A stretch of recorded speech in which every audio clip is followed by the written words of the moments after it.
અને બીજું, અત્યારે જે મોટામાં મોટી તકલીફો છે, જે દીકરીઓનીમાં એવું થાય કે 4 દીકરીઓ ભૂલ કરે અને 24 દીકરીઓને સજા મળે. એક દીકરીનું તમે છાપામાં વાંચો કે ફલાણી ફલાણી છોકરી આ કર્યું, એટલે આજથી તમે દીકરીને એમ કીધું ભણવાનું બંધ, કોલેજ બંધ, વાળ કોરા રાખવાનું બંધ, જીન્સ પહેરવાનું બંધ. 4 દીકરીઓના હિસાબે તમે આવું કરો તો 24 દીકરીઓ ડોક્ટર બને છે, એન્જિનિયર બને, ત્યારે તમને કંઈ થતું જ નથી. થવું તો ત્યારેય જોઈએ. જો એ ન્યૂઝની તમને અસર થતી હોય તો આવા ન્યૂઝની તમને અસર થવી જોઈએ. તમારે ગાંઠ બાંધવી જોઈએ કે હું મારી દીકરીને ભણાવીશ, હું મારી દીકરીને કોલેજ કરાવડાવીશ.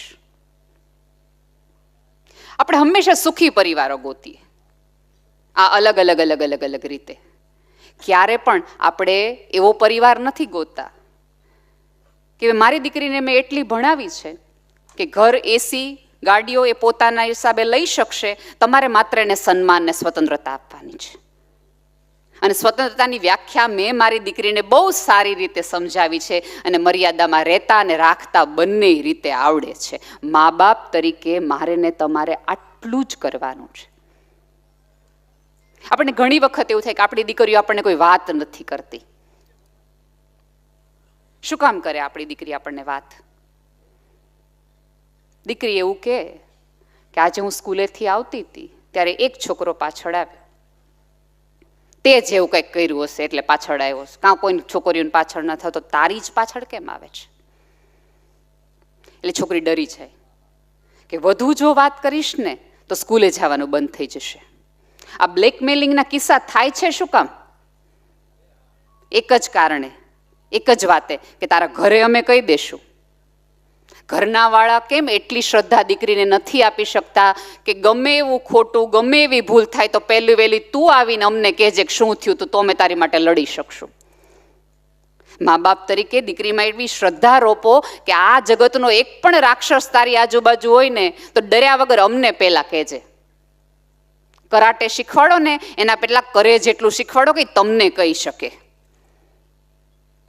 તમારી અંદર એ ખુલી શકે, આવીને વાત રજૂ કરી શકે. પણ આપણે પહેલેથી રજૂઆત જ એવી રીતે કરી હોય કે દીકરીઓ એકમાંથી બીજી ભૂલ, બીજામાંથી ત્રીજી, ત્રીજામાંથી ચોથી ભૂલ તરફ જતી જાય.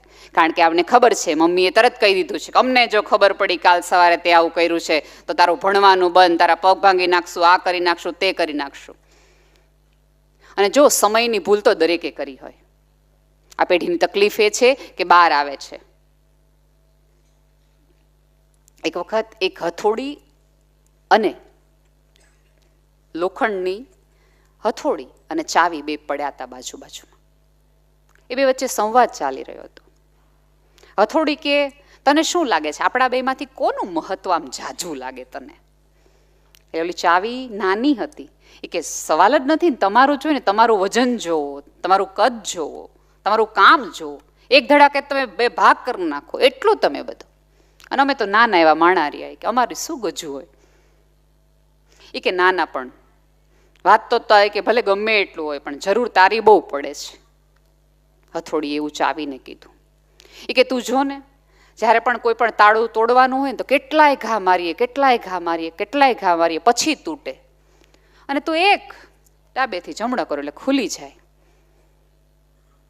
વિવેકી સ્ત્રી કહેવાય એવી ચાવીએ હથોડીને બહુ વિવેકથી બે હાથ જોડીને કીધું કે તમે છે ને ઉપરથી ઘા મારો છે એટલે તૂટતું નથી, હું અંદરથી ખોલું છું એટલે તરત દળ દઈને ખુલી જાય છે.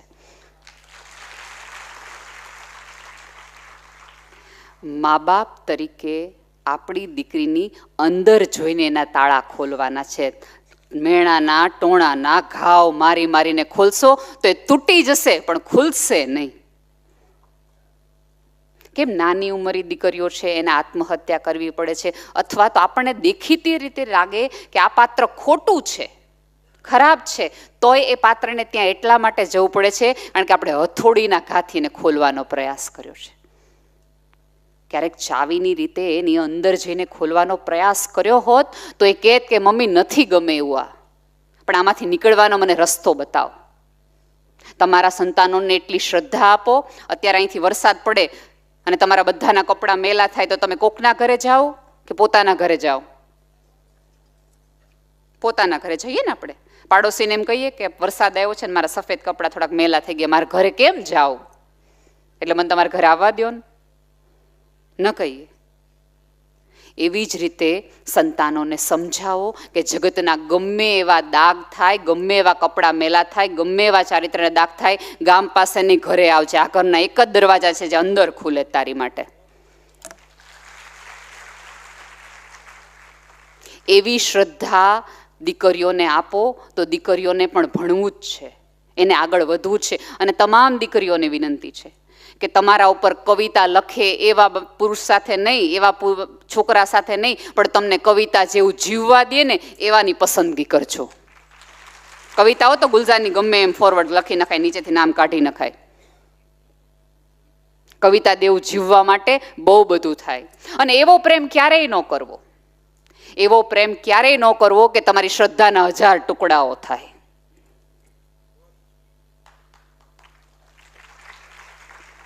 અને જે વ્યક્તિ તમને પોતાનું નામ સાચું નથી કહેતો, પોતાનું ઘર સાચું નથી કહેતો, પોતાની ડિગ્રી સાચું નથી કહેતો, એ તમને પ્રેમ હું સાચો કરવાનો હતો? પ્રેમ માટે તો જીગર જોઈએ, ખુલ્લા કલેજે બહાર આવવાનું, અતથિતિ સુધી કહેવાનું. જે આટલું સાચું નથી કહેતો એ તમને એવું લાગે છે કે તમને સપનાઓ દેખાડશે એમ, પણ આમાં વાંક આપણા બધા થોડા ઘણે મમ્મીઓનો છે. હું કહું કઈ રીતે. સીન નંબર 1, માતા પિતાને ઝઘડો થાય છે. ઝઘડો થાય તો સ્ત્રી છે એ ઝઘડો તો આપણે લાંબો ચલાવી શકીએ. 10 વાગે કોઈ પણ પુરુષને નોકરીએ જવું પડે, ગમે એવી માથાકૂટ હોય, ગમે એવી પ્રોબ્લેમ હોય તો એને જવું પડે. અને ત્યારે આપણે રડતા હોઈએ. એટલે આપણી 16 વર્ષની, 12 વર્ષની, 14 વર્ષની દીકરીને તરત કહીએ, જોયું રોતી મૂકીને વયા ગયા ને, પડીશ મારી કાંઈ. એટલે છોકરીને બી એવું થાય કે સાચી વાત છે યાર, મારી મમ્મીને રડતા મૂકી ગયા, મારા પપ્પા કેવા પુરુષ છે. હવે સેમ એના જીવનમાં એકાદ વખત આવો કિસ્સો બને કે મૂડલેસ હોય, રડતી હોય, ફેસબુકમાં, ઇન્સ્ટાગ્રામમાં, કોલેજમાં એક છોકરોને 24 કલાક પૂછે તને શું થયું, તને શું થયું, તું કેમ મૂડમાં નથી, તું કેમ રડે છો. એટલે એને એમ થાય કે મારા પપ્પા જો મારા મમ્મીને રડતા મૂકીને જઈને આ જો કેટલો નવરો છે, અને એકચ્યુઅલી નવરો હોય. એટલે 24 કલાક તમને પૂછ્યા રાખે તને શું થયું, તને શું થયું. એટલે આપણે પ્રેમની કઈ ડેફિનેશન દીકરીના મગજમાં નાખી હતી કે તને રડતી મૂકે એવો પુરુષ નહીં, તને રડતી છાની રાખે એવો. એટલે એના મગજમાં ઓલો સાચો લાગે. બરાબર. હવે બીજું કે મોટું ઘર આપણે લેવું હોય, ગાડી લેવી હોય, કોકના લગ્નમાં રોલા પાડવા હોય, એટલે આપણે સતત ને સતત એક ડિમાન્ડ રહીએ. એટલે પુરુષને એવું થાય કે ડિમાન્ડ પૂરી કરવા માટે મારે એક્સ્ટ્રા માઇલેજ દોડવું પડશે, મારે વધુ કામ કરવું પડશે, આટલી નોકરીથી નહીં થાય. જો મેં તો અનેકો વાર સ્ટેજ ઉપરથી કીધું છે, જો પુરુષ પ્રમાણિક હોય ને તો એની પાછળ એના ઘરની સ્ત્રી જવાબદાર છે કે એણે એવી ડિમાન્ડ જ નથી મૂકી કે પુરુષને અપ્રમાણિકતાના રસ્તે જવું પડે.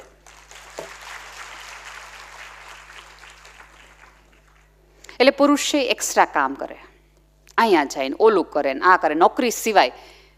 હવે આ બધું જોવા માટે એણે શેની કુરબાની આપવાની? સમયની. એટલે ઘરે મોડા આવે, રવિવારે ઘરે ન રહીએ.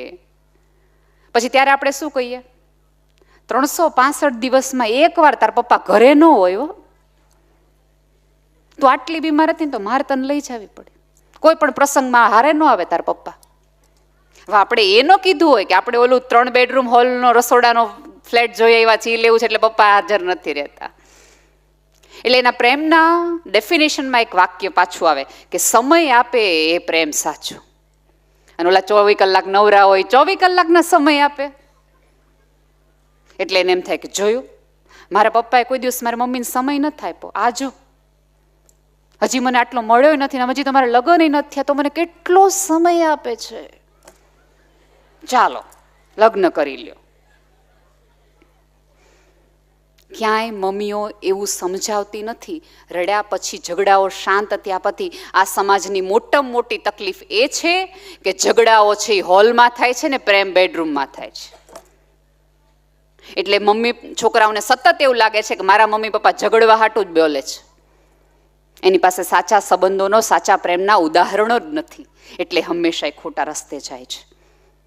ક્યારેય મમ્મીએ બેસાડીને કહેવું જોઈએ કે તારા પપ્પા વધુ એટલા માટે નથી ઘરમાં રહી શકતા, વધુ એ બહાર એને એટલા માટે રહેવું પડે છે બેટા, કારણ કે અમારે તને વિદેશ ભણવા મોકલવી છે, અમારે તને લગ્નના કરિયાવરમાં આટલું તોલું સોનું દેવું, તારા પપ્પા અને દાદાની જવાબદારી છે, આપણે પેન્શન નથી આવતા દિવસોમાં તો બેઠા બેઠા ખાઈ શકે, એટલા માટે તારા પપ્પાએ એક્સ્ટ્રા માઇલે દોડવું પડે છે, એટલે પપ્પા ઘરમાં સમય નથી આપતા.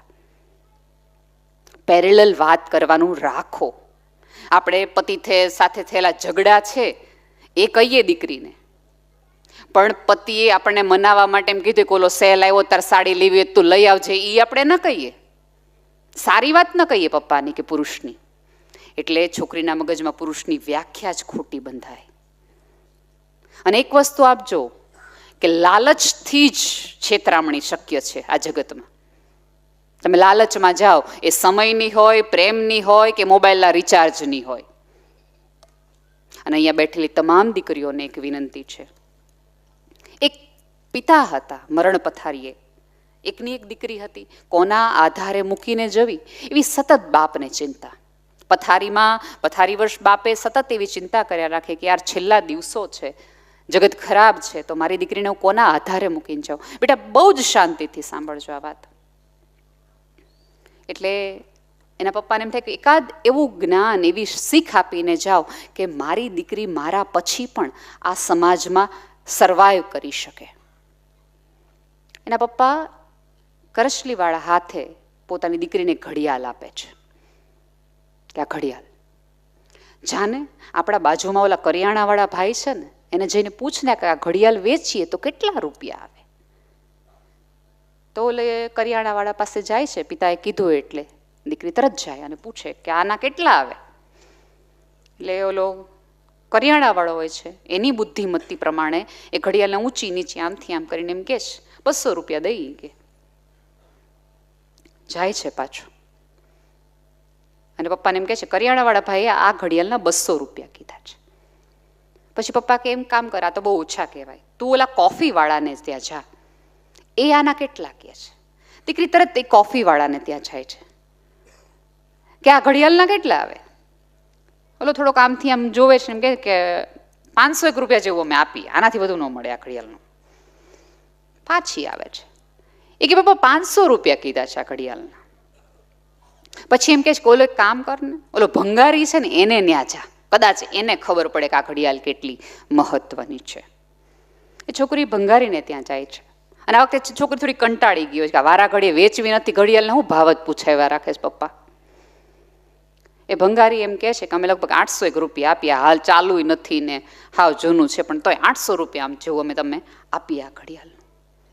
દીકરીને પપ્પાની પાસે રાજી થઈને એમ કહે છે કે ઓલા 200 ને 300 ને 500 કરતા 800 રૂપિયા દે છે, અહીં વેચી જ નાખો ઘડિયાળ. એટલે છોકરીના પપ્પા એમ કહે છે કે છેલ્લી વાર, બસ હવે જ નહીં, હવે જે ભાવ આવે ને એમ આપણે વેચી નાખશું. આપણા શેરીના નાકે એક એન્ટિક વસ્તુવાળો માણસ છે, એની ને તેના ઘડિયાળ આપને. છોકરી બહુ હસતા હસતા એને એમ થાય કે આવે તો વેચી જ નાખવાની છે. એન્ટિક શોપવાળાને ત્યાં જાય, પારખું માણસ હોય છે જોહરી જેવું, જેને ખબર પડી જાય કે આને હીરો કહેવાય ને આને પાણો કહેવાય.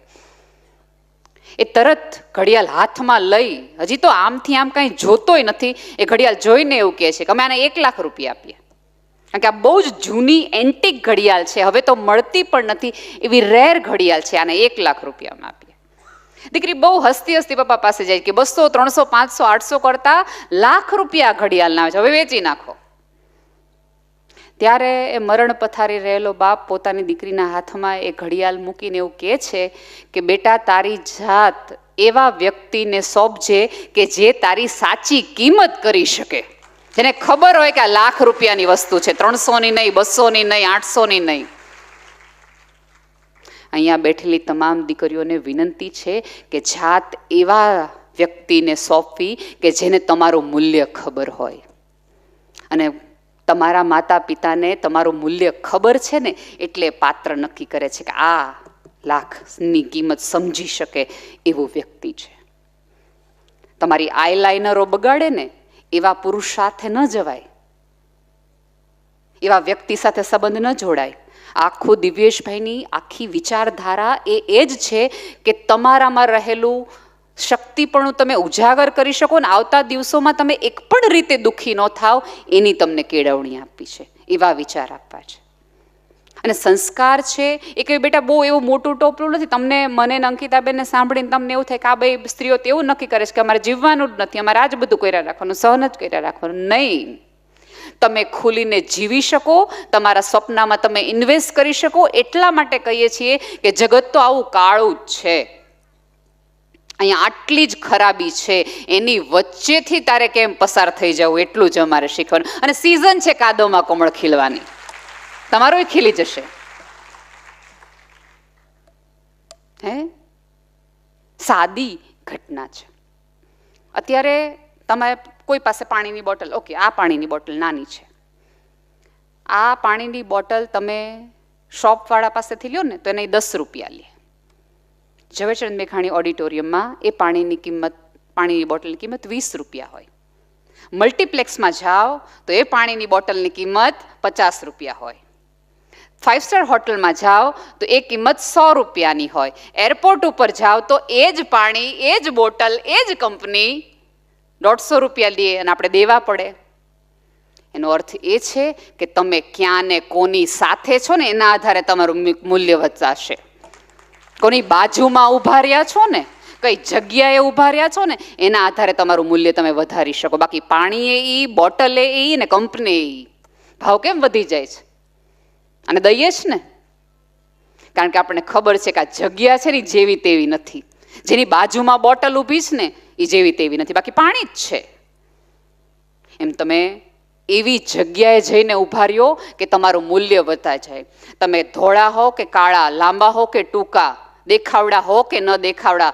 અને અહીંયા બેઠેલી તમામ દીકરીઓને વિનંતી છે કે બ્યુટી પાર્લરની બદલે લાઇબ્રેરીમાં થોડુંક ઇન્વેસ્ટ કરવાનું રાખો, મેન્ટલ મેકઅપ કરો, જેથી કરીને જગતે તમને જોવાની નહીં, તમને સાંભળવાની મજા આવે. જે પુરુષ તમારા દેખાવના આધારે તમને જજ કરે છે ને એ પુરુષ તમને જોવે છે, તમને સમજતો કે સાંભળતો નથી. તમારે એ કરવાની જરૂર છે. આ જગતમાં કોઈ પુરુષ છે એના તમે એવા વખાણ સાંભળ્યા? દેખાવડો છે, રૂપાળો છે, ધોળો છે, ઊંચો છે. આપણે સીધું એમ કે ભણેલો છે, નોકરી છે, ગાડી એની છે. જો તમે સમોવડીની ઝંડો લઈને નીકળ્યા હો તો પેરેલલ આ લઈને નીકળો, સફળતાનો લઈને નીકળો, ડિગ્રીનો લઈને નીકળો, શિક્ષણનો લઈને નીકળો. અને શિક્ષણમાં તો અત્યારે ઘણી બધી હદે આમ તમે જુઓ તો ભૈલાઓ કરતા મહિલાઓ જ આગળ છે. ડખો જ હવે તો થોડો કોણ ત્યાં થઈ ગયો છે. એના બદલે થોડું જાતમાં ઇન્વેસ્ટમેન્ટ કરવાનું રાખો. આટલા બધા ખભા ઉતરી ગયેલા નિરસ થઈને જીવવાનું ને બદલે થોડા ખભા ઊંચા કરીને ચાલો. એવું તમે આ જગતમાં એક પણ કામ નથી કર્યું કે જેના હિસાબે તમને શરમ આવી જોઈએ. અને અહીંયા બેઠેલી સમાજની તમામ વ્યક્તિઓને એક નમ્ર વિનંતી છે કે જ્યારે જ્યારે સમાજની કોઈ દીકરીની એકાદ ભૂલ તમારી નજરની સામે આવે તો એને ફોરવર્ડ ન કરવાની હોય. બિનજરૂરી સીસીટીવી કેમેરા બનવાનું બંધ રાખો. ભાવનગર મહાનગરપાલિકાએ ચોકે ચોકે ગોઠવ્યા છે.